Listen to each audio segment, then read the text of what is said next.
This is the field of 68. I'm Vince Wolfram.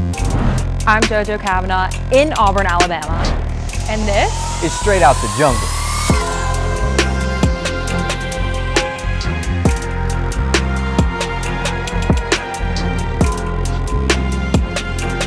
Welcome back to Straight Out the Jungle. My name is Vince Wolfram. And I'm Jojo Cavanagh.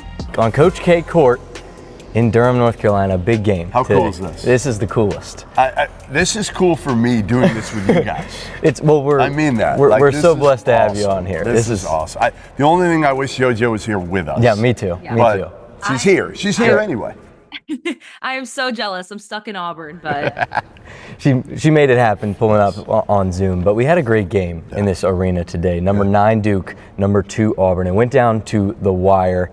And in this arena, this place was rocking. It was honestly probably the best environment of a game I had ever been in real life. I mean, this high of a stakes of 2 versus 9 is probably the best ranked game I've ever seen as well. So the environment was off the charts. Can I tell you that the environment you saw tonight is the environment every game I've ever seen here? I don't doubt it. It's insane. Yeah. Like this place, you saw it tonight. Mm-hmm. Like, you can't even explain it to people, right? I had we're outside as the fans were coming in, and they run up, and they were in their tents, and it's cold outside, and they don't care. Yeah.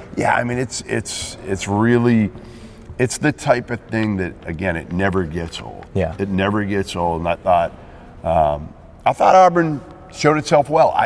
I didn't know how they'd be because, again, they came in and number 2 in the country, and they've won every game, and they've played better than anybody expected, and you just didn't know if this might be the night that it would come down to earth a little bit, right? Yeah, and it was a night, too, I noticed, especially with the star player, Janai Broom, having the game that he had. Granted, he still was atop the leaderboard in points, and he was, but you could tell it was just a little bit of a different element.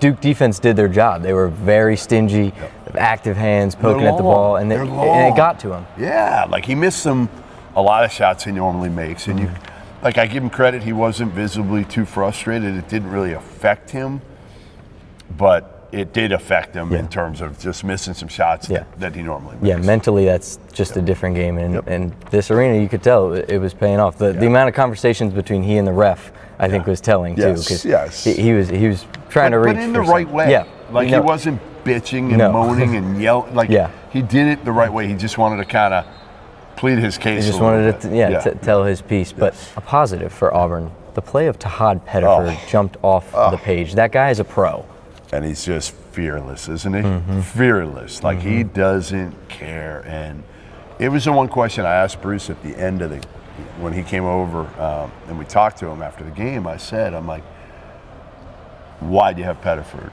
on the bench at the end of the game? And he said defense. And I understand, right? You needed good defense to stop them, but I thought you also needed good offense, and the offense got stagnant as well without Pettiford in at the end. And he was awesome. Yeah, JoJo loves this guy because he shows up in the big games. I know she wanted to talk to you about that too. Jump in, JoJo.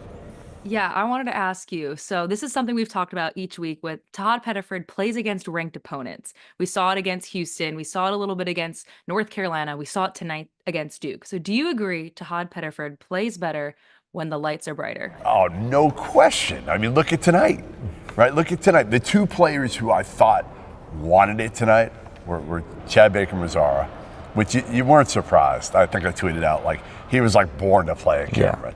Now, again, there's the good and the bad of that sometimes.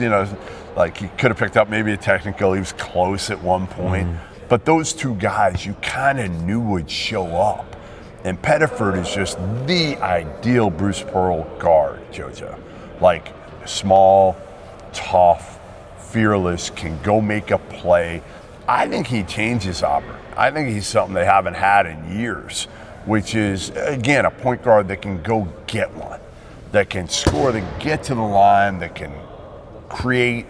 They really haven't had one. Now, again, he can be a little bit sometimes. You don't know what you're going to get from him, but I think he's going to get better and better as the year goes on and be a little bit more consistent with his decision making. Yeah, I definitely agree. I wanted to ask you though. So something that Jay Billis brought up, I think on SportsCenter with Scott Van Pelt, is Auburn is going to need to have better point guard play. So Tahad tonight had 20 points, but Denver Jones had 0 points. Bruce Pearl said it was an off night for Denver Jones. And then JP Pegues really has not shown up for the Tigers. So do you agree with that Auburn is going to need to have better point guard play moving forward from those three? I mean, yes, for their depth, but I would say this, again, if Pettiford plays like he has in these big games and can be consistent, then you're not going to need as much out of Denver Jones offensively. Like, yes, you're going to need something out of him. But defensively is where, again, that's his biggest strength right now. And Pegues, they got to find a way to get something out of him right now.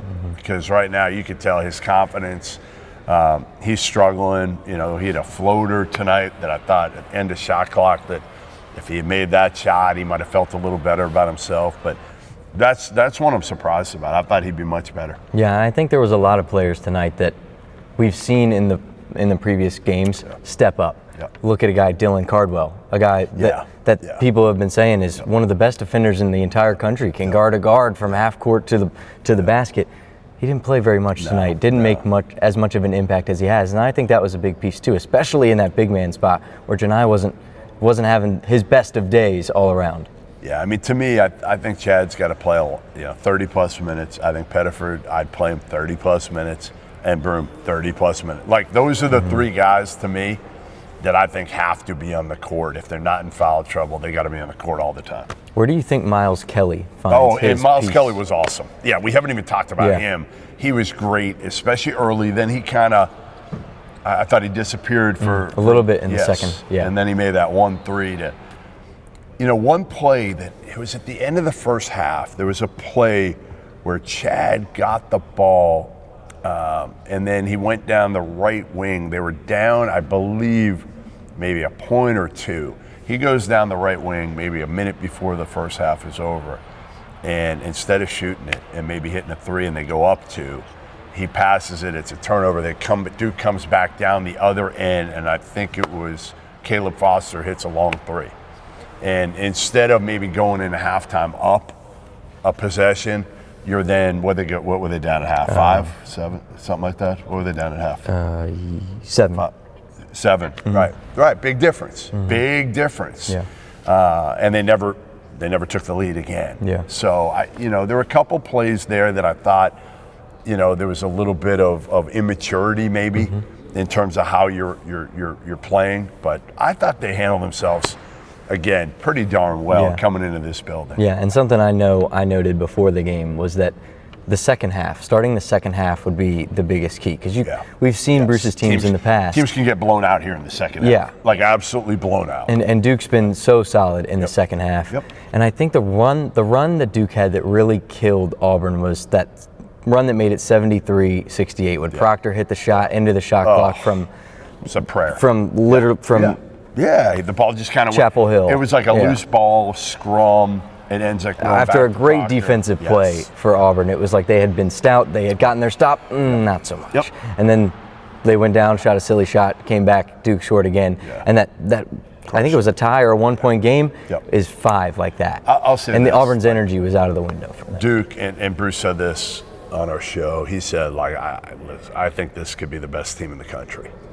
And he's not wrong. I mean, their upside is ridiculous. You got to remember, Malawach, freshman, Knipple, freshman. We know Cooper Flag is a 17-year-old freshman right now. Unreal. Those guys are going to be a lot different come February and March than they are now. And Cooper got more help tonight down the stretch. Absolutely.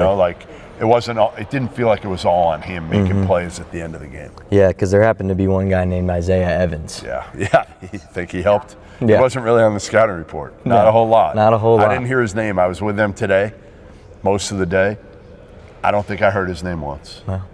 And why would you? He hadn't played against Kansas, Kentucky, or Arizona. Didn't play a single minute against a meaningful team. And tonight he comes off and 6 for 8 threes in the first half is unreal. Yeah, because if he doesn't, I mean, you're talking about Auburn going in with a 8, 10, 12-point lead potentially. Big difference. Yeah. So I wanted to ask you something about that. So Duke has a much younger team. Cooper Flag, Isaiah Evans. Auburn, all of their starters are seniors, a much older team. I know Bruce Pearl talked about this, is that everyone sees Duke has a chance to get better because they have all young guys, all freshmen. But everyone looks at Auburn as, because we have older guys, seniors, that there's not that upside that Duke has. Do you agree with that? Do you see that? Or do you still think this Auburn team can get better? Yeah, they can get better. I just think Duke's upside is so high because of that. Now again, Auburn with Pettiford, I mean, they've got a freshman who could have as big a role as any of those guys. You know, probably not Cooper, but the other guys. You know, I think the other thing is you've watched the progression of Janai, and every year, you know, from Moorhead to obviously, and I talked to him about it this morning after shoot around a little bit, like your leadership. You know, how important it is, because he said, like, that's not me, right? I'm not, you know, it's not who he's been. So it's who he's grown into, and a lot of it is because they all look to him now, right? They all look to him to be a leader, and he and Pettiford, you watch those two and how they kind of talk, have fun with each other, and you could tell that Janai's trying to tutor him. And kind of bring them along. So, listen, yeah, Duke's upside is probably the highest in the country, because you're not going to find another program that has 3 freshmen that are all going to be first-round picks. But that's not to say that Auburn can't get a lot better. I still think Chad can get a lot better. You know, I think, you know, hopefully, you know, JP can get better. I mean, he's got to give you something. Yeah. Fill a role. Yep. Another player I wanted to ask you about, he has been one of my favorite players to watch. We kind of haven't seen him. We didn't see him that much tonight against Duke. We didn't really see him show against Memphis. But Chaney Johnson, the development of him, what are your thoughts on Chaney Johnson? Yeah, I mean, like, he's a guy that certainly Bruce has no issue with throwing him in there in like key moments, right? And to me, you know, he took 1 3 tonight that I didn't love. Yeah. I thought the it was timing of it. Right. I didn't love it at that point, but again, what I love about this team, and again, being around them, whether it's Chaney Johnson or some of the other guys, is like, they're all guys that don't feel entitled. They're all guys that have bought into the team. And it's easy when you're winning like this early in the season. It's easy with a kid like Chaney Johnson, right? Like, you're going to wait your turn. Now there's a little bit of adversity. So how does this group react to that now, right? How do they react? And who do they have next? Richmond on Sunday at Neville Arena. So that should be a game. Richmond's okay. They're well coached by Chris Mooney, but they're not the most talented team. So that should be a bounce back game to some degree. But I think, you know, again, okay, here's what I'll say. I don't think this was the worst thing for this group, because I think if they won this game, I think they're walking around campus like, our shit doesn't stink. We are the best team in the country, because Kansas lost today. Okay, so they would have been number 1 in their minds already. And I don't, you know, again, they're good, but they're not like overpowering good. They're one of 10, 12 teams that I think has a chance to win it all. And I just feel like if they had won tonight, it might have got to them a little bit. In a different story, yeah. Because that pressure, we saw that 3 years ago. Jabari Smith, Walker Kessler, that team. While they were number 1 for 3 weeks, the pressure on that team, on the coaching staff to prepare for big games it's immense. And when you lose, it's even more. Yeah, I don't know if that's what you want. I almost feel like underneath it all, I didn't ask Bruce this, but I wonder if he'll answer this in like 2 weeks of like, was this the best thing for this team to lose, to play him tough at Cameron, but to lose in a way? It depends how they bounce back, obviously. If you're Bruce, what do you take from this? What do you learn going into a game like Richmond? What do you take? What do you teach your team? How do you improve heading into the next game? Yeah, I mean, I think, again, you feel good about it, because you're like, we didn't play great, and we were right there at Cameron in the toughest environment, and we showed up. Like, we showed up, we didn't wilt, we played tough. You know, some guys played really well. And if Janai made some of those shots, you're probably right there, and you might, you know, have a chance at the very end as far as having a shot. But listen, if you told Bruce Pearl right now that they'd be, what's their record? What are they now? 8-1? 8-1. 8-1. That they'd be 8-1, and the only loss would be at Duke against a really talented team at Cameron, he would have signed up for it in 2 seconds. So it's been a hell of a start for this team, and the fact that they're everybody would say they're in the mix as one of those 10, 12 teams. I'm not sure we thought that going into the year. In the first half against Duke, Janai Broom had 5 points. So I was thinking, if Janai Broom has an off game, is there a chance that Auburn could still win that game? I don't know if that's a weird question, but just looking at it, does Janai Broom have to have double digits for Auburn to win a game? Yeah, a game like this, probably. I mean, it would be awfully difficult to imagine them beating really good teams with Janai Broom not having, 10, 12 at least, and being efficient with it. Mm-hmm. So, yeah, I just think, again, he's one of those guys that you can kind of count on. And tonight, again, he brought it. It's not like he didn't play hard. Yeah. He just missed some bunnies. He missed some easy ones. But, yeah, you're not winning against good teams without Janai Broom. Yeah. And that's the thing, too, I think, about a Bruce Pearl team. Yeah. Effort will never be your problem. No, I mean. It never has been and it never will be. Right. Plus, like you were saying earlier, like the players that Auburn has, they're bought in. They're not just bought into themselves, but they're bought into the team around them and the players and coaching staff. I mean, it's just, it's unbelievable to me. I said this too. So I worked with Bruce. So Bruce and I worked together when Bruce was let go at Tennessee. We did a radio show together at Sirius for a couple of years. I had never hosted. Bruce had never done anything like we were both like, are we really going to be able to pull this off? No, both of us can talk, so we can figure it out. But like getting in and out of breaks, I was atrocious. And it was good for him. He talks a lot, so like we figure it out, whatever. And then we worked together at ESPN after that. And I remember when he told me he was taking the Auburn job, we were sitting, there's a radio building on campus, ESPN, huge campus. We're in the back of the radio building, and he tells me, he's like, hey, just want you to know I'm taking the Auburn job. And I looked at him, I'm like, what? You're taking the Auburn job? Auburn sucks. Why? It's a graveyard job. What are you doing? Now, he still had the show Cause, so it wasn't like anybody else could hire him at that point, really. But what he has done, I mean, again, just look back at what Jeff Lebo and Tony Barbee's record was at Auburn. It was or don't a job. Look if you're don't scared. Look. That's right.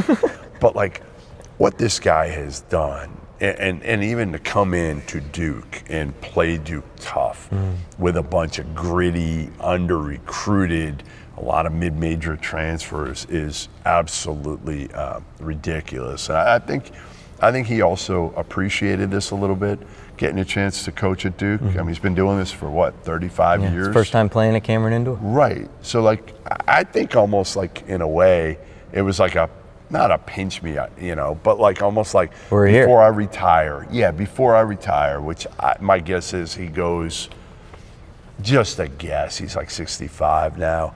I don't think he makes it to 70. So I would say somewhere 3-4 years. You guys are not going to want to hear that, but I'd just be surprised. I don't think Bruce Pearl's coaching at 70. I wish they interviewed him for the documentary. Oh, I know. Yeah, that's something. There's a documentary? Yeah, I saw you guys it's funny you brought that up because literally on Wednesday or Tuesday, they had a documentary series with War Eagle Plus, which is basically Auburn's video production in-house, about Bruce coming to Auburn and his 10-year career here and how he's built the program. It's called Make History, the revival of Bruce Pearl. And you watched it? You guys have already watched it? Fantastic. How long is it? 2 hours, really? What did you say? I think it was around an hour, actually. I don't know if it was that long. Yeah. We have royalty, though, behind us. We have royalty. Come on over, Mike. You need a cameo in this. This is the Auburn bring pod. it in. Say hi to JoJo and Vince. Hi, everybody. This is Mike DeCourcy. You see him? You can't see him on the camera. Go behind us. Bring him right here. No, you got to go behind us over here. So these guys are students at Auburn. Oh, nice. And they do stuff for Field of 68. They are not good. They're phenomenal. No, they're so good. They are so good at this. So they will be stars someday. Awesome. Thank you. So, there'll be a vacancy one of these days. Exactly. Very soon. Very soon. That's one right. of these days. Great seeing you. All right. Be safe. Nice to meet you as well. Thank you. Thanks, Mike. No, but it was fantastic. The premiere of it was really cool. He got up and spoke after. Just very powerful. Yeah. Seeing the 10-year career, like you said, the Tony Barbie days, to what it is now. They're selling out every single game. I know, it's crazy. Neville awesome. Arena. You guys are so lucky. Yeah, we came at the golden age so of Auburn lucky. basketball. Now, maybe not for football, but you're very Basketball. lucky for Emphasis basketball. on basketball. That's right. Yeah. That's right. I said this team can break this Auburn basketball team this year can mend my 4 years of Auburn football heartbreak.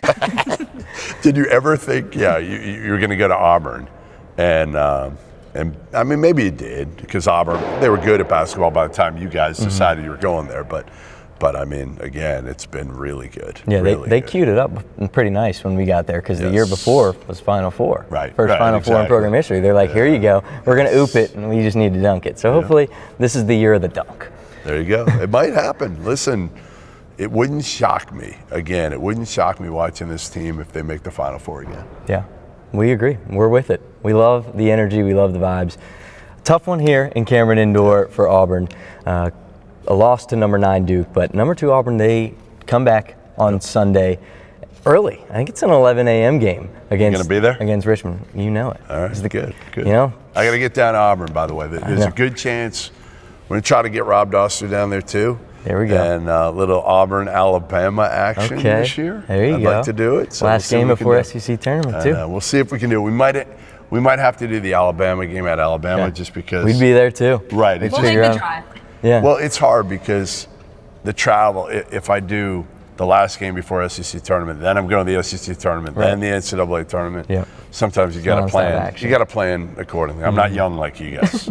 The travel wears me out a little bit sometimes. Well, we greatly appreciate you great seeing jumping man. onto the so show. good the show. seeing you. Absolutely. Like I said, love it. keep doing what you guys are doing because it's been a blast to watch. I mean that. We appreciate that, and we can say the same for you guys. Make sure to check out Field of 68 After Dark. Check out the Hummel and Goodman pod too. That's right. It's good stuff happening 24/7 there, and check out their stuff from tonight too, because you had some pretty cool guests on. We have fun. We have fun tonight, no doubt. It's a good one. From Cameron Indoor, I'm Vince Wolfram, and we got JoJo in Auburn. Thank you for watching, and War Eagle.